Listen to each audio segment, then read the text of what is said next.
Manifestation is a fascinating and often debated topic that combines elements of psychology, neuroscience, philosophy, and even quantum physics. The pretending part is central to many manifestation practices and teachings, but it is also one of the trickiest parts for people to grasp and implement. This is because it can feel counterintuitive to pretend something is true when your current reality clearly contradicts it. It can feel like lying to yourself or engaging in wishful thinking, and this discomfort often stems from deeply ingrained beliefs about what is real and how change occurs. Let's explore this in depth, breaking it down from various angles to make it as relatable and actionable as possible. When we talk about manifesting, what we're really discussing is the process of aligning your thoughts, emotions, and actions to create a desired outcome.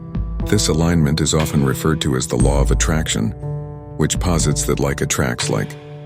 If you focus on positive outcomes and truly embody the energy of having those outcomes already, you can draw them into your life. The pretending part, what some refer to as acting as if, is a critical piece of this process because it bridges the gap between where you are and where you want to be. One reason pretending feels so difficult is that it challenges your current mindset and the neural pathways in your brain. Neuroscience shows us that our brains are wired to reinforce existing beliefs and patterns. These patterns are built over years of experience, repetition, and reinforcement.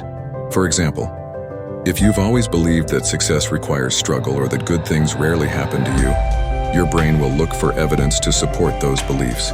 When you try to pretend a new reality into existence, you're essentially asking your brain to overwrite these old patterns with new ones that it doesn't yet believe to be true. This can create cognitive dissonance, a psychological discomfort that arises when your actions or thoughts conflict with your existing beliefs. However, pretending or acting as if is not about lying to yourself in the sense of denying reality. Instead, it's about shifting your focus and energy toward the possibility of a new reality. Think of it like planting seeds in a garden.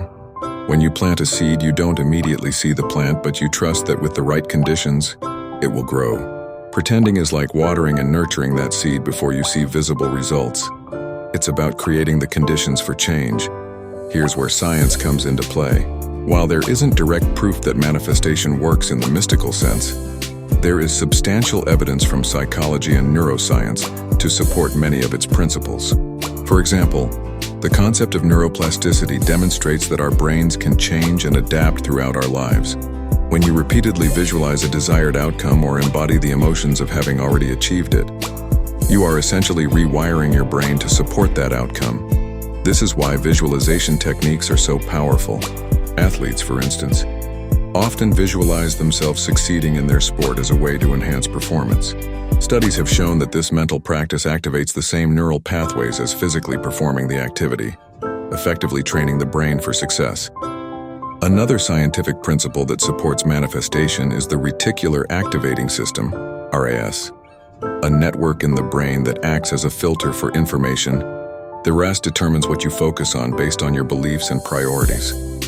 When you pretend or act as if something is already true, you are essentially programming your RAS to notice opportunities, resources, and connections that align with your desired reality. For example, if you're manifesting financial abundance and begin acting as if you are already financially secure, your RAS will help you spot opportunities for growth or income that you might have overlooked otherwise. The pretending aspect also ties into the concept of emotional resonance. Emotions are incredibly powerful because they are the energy that fuels your thoughts.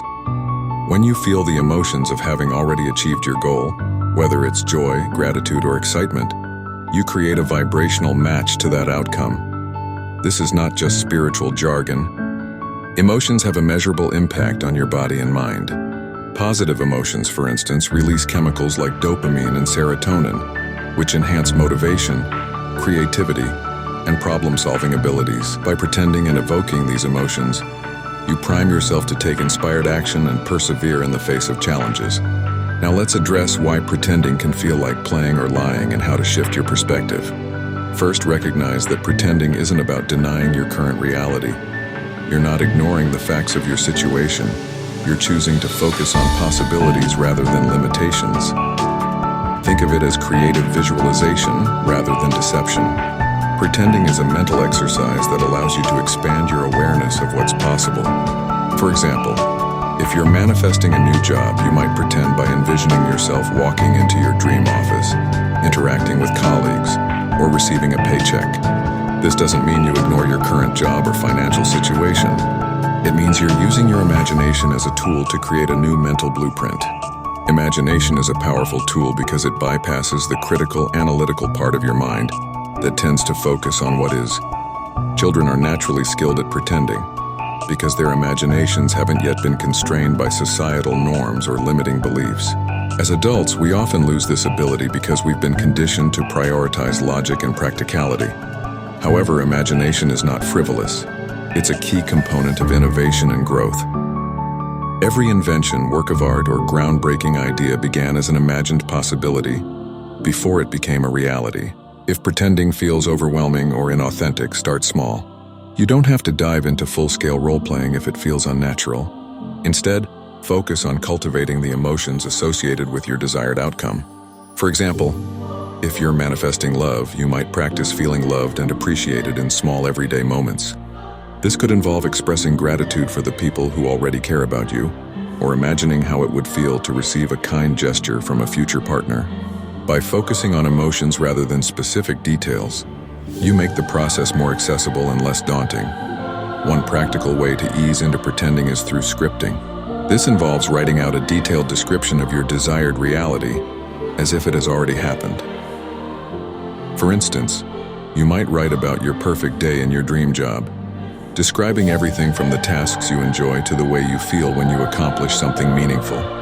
Writing allows you to immerse yourself in the experience without the pressure of having to perform it in your daily life. Another technique is to create visual reminders of your desired outcome. Vision boards, for example, are popular tools in manifestation because they provide a tangible representation of your goals. Seeing these images daily can help reinforce the pretending process by keeping your focus on what you want to create. Over time, this consistent focus helps to rewire your brain and shift your energy toward your desired reality. Let's not forget the importance of action. While pretending is a valuable tool for aligning your mindset and emotions, it must be paired with inspired action to bring your manifestation to life. Pretending without action is like visualizing a garden without ever planting seeds.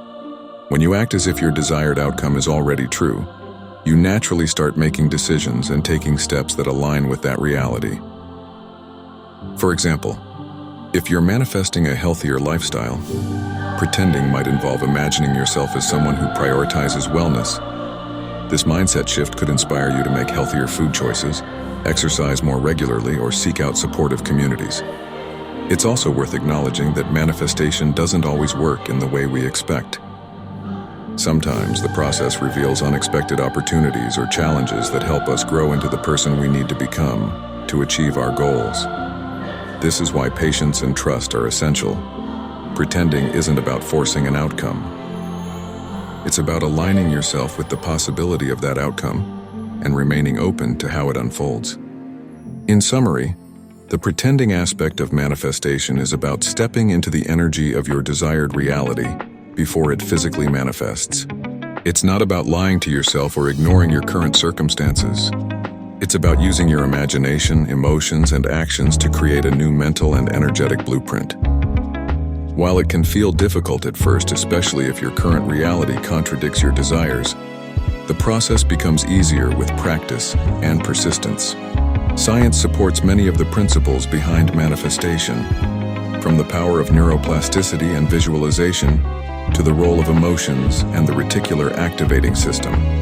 By combining pretending with action and trust, you can overcome the initial discomfort and unlock the transformative potential of manifestation.